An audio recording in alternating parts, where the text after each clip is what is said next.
마음으로 주기 MVC의 핵심. 나는 연민으로 서로 주고받으며 기쁨을 느끼는 것이 우리의 본성이라 믿기 때문에 다음 두 가지 의문을 품어왔다. 1. 무엇 때문에 우리는 본성인 연민으로부터 멀어져 폭력적으로 행동하게 되었는가? 2. 이와 달리 어떤 사람들은 견디기 힘든 상황에서도 어떻게 연민의 마음을 유지할 수 있는가? 이런 의문을 품기 시작한 것은 우리 가족이 디트로이트로 이사했던 1943년 유년 시절 무렵이었다. 우리가 이사한 지 2주가 지났을 때 동네 공원에서 일어난 사건이 인종 갈등으로 번지면서 며칠 사이에 40명이 목숨을 잃었다. 복통이 끝나고 학교에 가기 시작했을 때 나는 이름이 피부색만큼이나 위험할 수 있다는 것을 깨달았다. 출석 시간에 선생님이 내 이름을 부르자 남자아이 2명이 나에게 쏘아붙였다. 너 카이크지? 나는 카이크라는 말을 들어본 적이 없었다. 유대인을 비하하는 말이었다. 방과 후 2아이가 나를 때렸다. 이 일을 경험한 그해 여름부터 나는 앞에 2가지 의문에 관심을 갖기 시작했다. 무엇이 정말 힘든 상황에서도 우리로 하여금 연민을 가지게 하는가? 그 예로 생각나는 한 사람은 에티 일레주입니다. 그녀는 나치 포로 수용소의 극한 환경 속에서도 연민을 유지할 수 있었다. 나는 연민에 머무를 수 있는 능력에 영향을 주는 요소들을 연구했다. 그러면서 우리가 쓰는 언어가 얼마나 중요한지 알게 되었다. 그 이후로 나는 연민이 우러나는 유대를 맺는 데 도움이 되는 구체적인 대화 방법을 고안했다. 이것을 나는 비폭력 대화, Non-Violent Communication이라고 불렀다. 나는 비폭력이라는 말을 간디가 사용한 것과 같은 뜻으로 쓴다. 우리 마음 안에서 폭력이 가라앉고 자연스럽게 본성인 연민으로 돌아간 상태를 말하는 것이다. 우리는 전혀 폭력적이지 않다고 생각하면서 말할 때에도 본의 아니게 상처를 주기도 한다. 이 대화 방법을 연민의 대화, Compassionate Communication 이라고 부르기도 한다.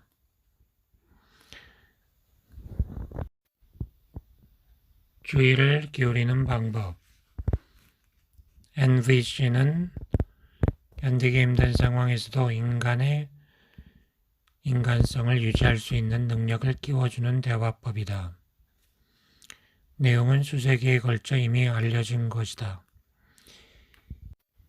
이 책의 의도는 우리가 알고 있는 것을 상기시켜 주려는 것이다. 우리 인간들이 어떤 관계를 맺으면서 살게 되어 있는지를 일깨워 주려는 것이다.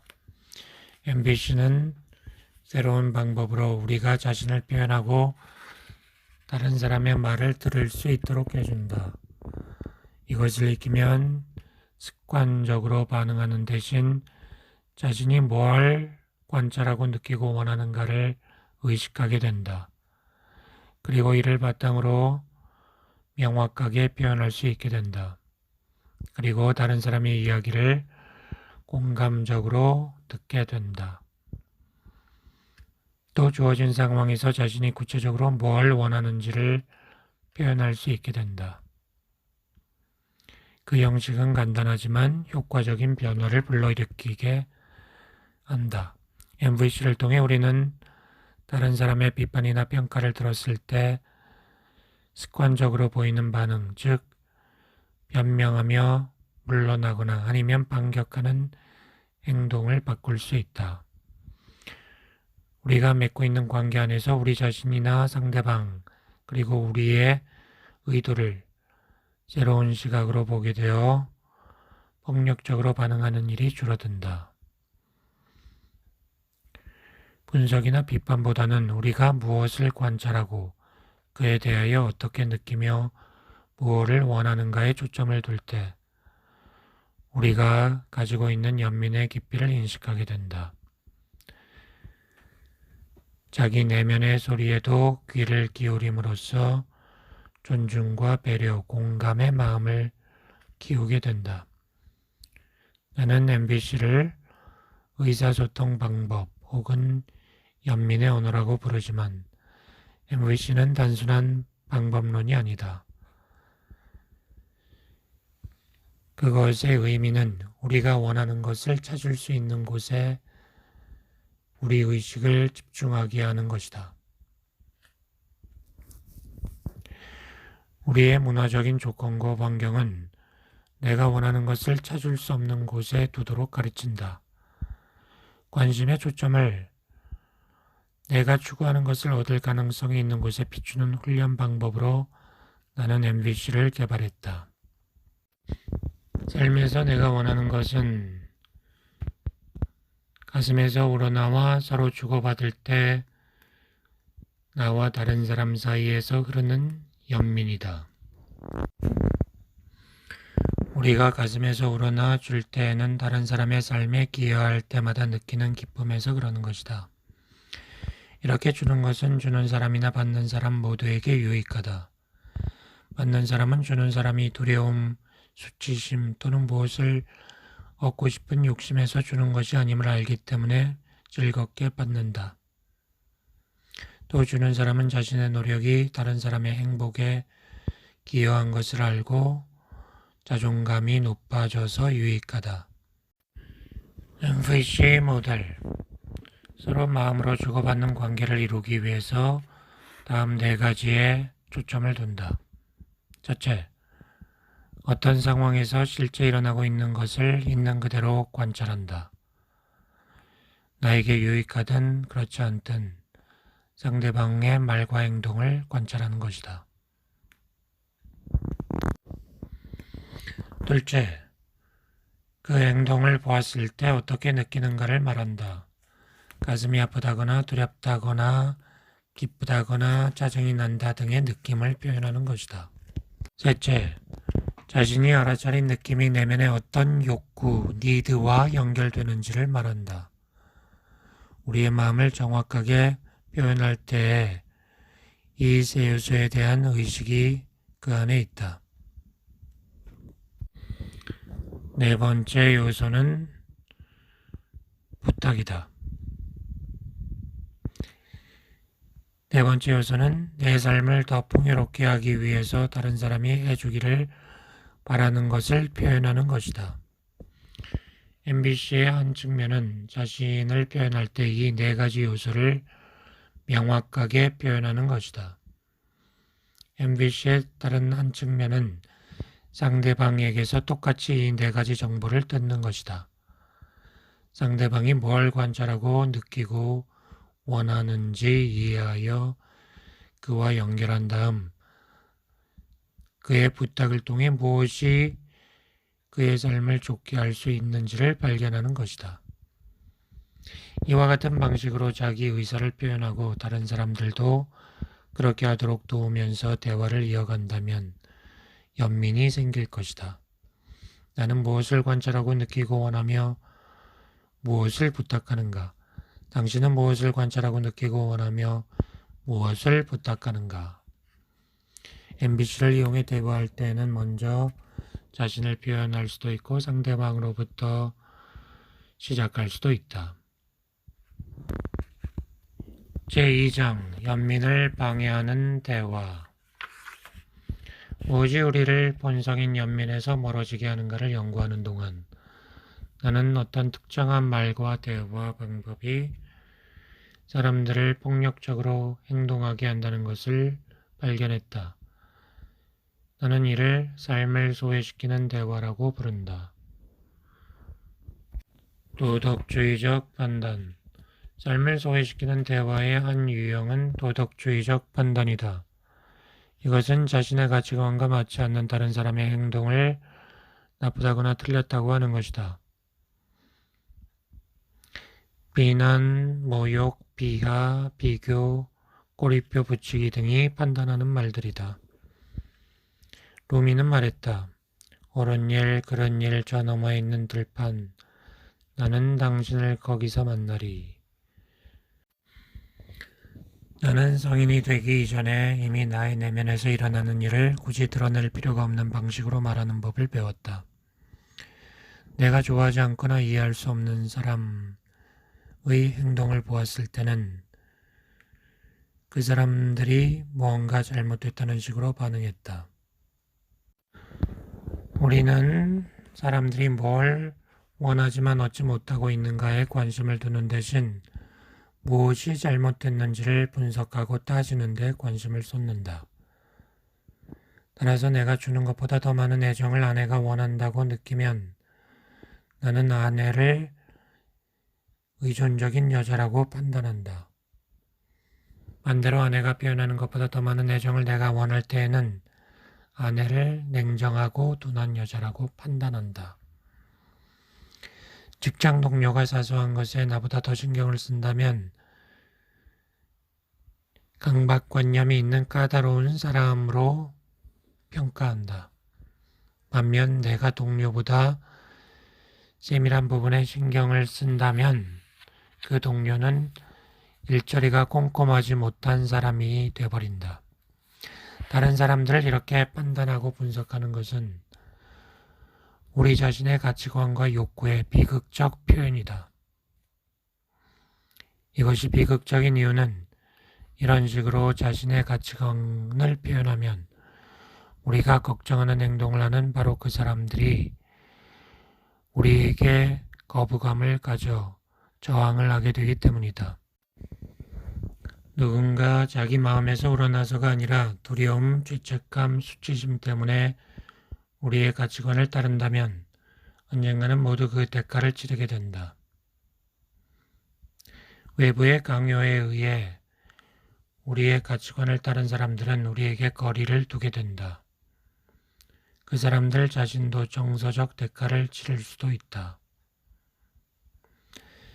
그렇게 했을 때 사람들은 자신에 대해 화가 나고 상처를 입기 때문이다. 여기서 주의할 점은 가치 판단과 도덕주의적 판단을 혼동하지 않는 것이다. 우리는 모두 삶에서 소중히 여기는 것들에 대하여 가치 판단을 한다. 예를 들면 우리는 정직, 자유, 평화 같은 가치를 소중히 여긴다. 가치 판단은 우리가 살아가면서 무엇이 우리의 욕구를 충족하는 데 가장 바람직한 방법이라고 믿는지를 보여준다. 우리의 가치 판단과 맞지 않는 행동과 그런 행동을 하는 사람들에 대하여 우리는 도덕주의적 판단을 내린다. 폭력은 나쁘다. 살인은 나쁜 것이다. 등을 예로 들 수 있다. 우리가 연민을 표현하도록 도와주는 언어 속에서 자랐다면 우리의 욕구와 가치관이 충족되지 않았을 때 뭔가 잘못되고 틀렸다고 돌려서 말하지 않고 자기의 욕구와 가치관을 분명하게 표현할 수 있었을 것이다. 예컨대 폭력은 나쁘다라고 말하는 대신 나는 폭력으로 갈등을 해결하는 것이 두렵다 라고 말할 수 있을 것이다. 우리가 쓰는 언어와 폭력에는 상관관계가 있다. 여러 나라의 문학작품을 무작위로 뽑아 작품 속에서 사람을 분류하고 비판하는 단어의 사용 빈도를 조사하여 보면 비판적인 어휘를 사용하는 빈도와 그 사회의 폭력 사건 발생 건수가 비례함을 알 수 있다. 폭력은 그 뿌리에 갈등의 원인을 상대방의 탓으로 돌리는 관점이 존재한다. 이것은 자신이나 다른 사람의 내면의 진실, 곧 자신이나 다른 사람이 뭘 느끼고 두려워하고 동경하고 원하는가라는 관점에서 생각하지 못하기 때문이다. 우리는 이러한 사고방식이 얼마나 위험한지를 냉전시대 동안 보았다. 당시 미국의 지도자들은 소련을 미국식 삶을 파괴하려는 악의 제국으로 보았다. 소련의 지도자들은 미국인들을 소련을 정복하려는 제국주의 압제자라고 보았다. 양쪽 누구도 그 같은 말 뒤에 숨어있는 두려움을 인정하지 않았다. 비교하기. 비교는 판단의 한 형태이다. 자신을 불행하게 만드는 법이라는 책을 쓴 댄 그린버그는 비교하는 것이 얼마나 해로운지를 알려준다. 책임 부정하기. 삶을 소외시키는 대화 방법의 또 다른 형태는 책임을 부정하는 것이다.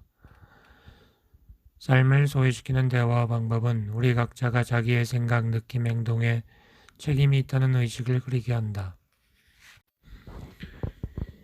예루살렘의 아이 이만이라는 책을 지은 안나 아렌트는 아이 이만과 동료 장로들이 스스로의 책임을 부정하는 언어를 자기들 사이에서 암트스프라헤라고 불렀다고 인용하고 있다. 즉 사무용어, 관료용어라는 것이다.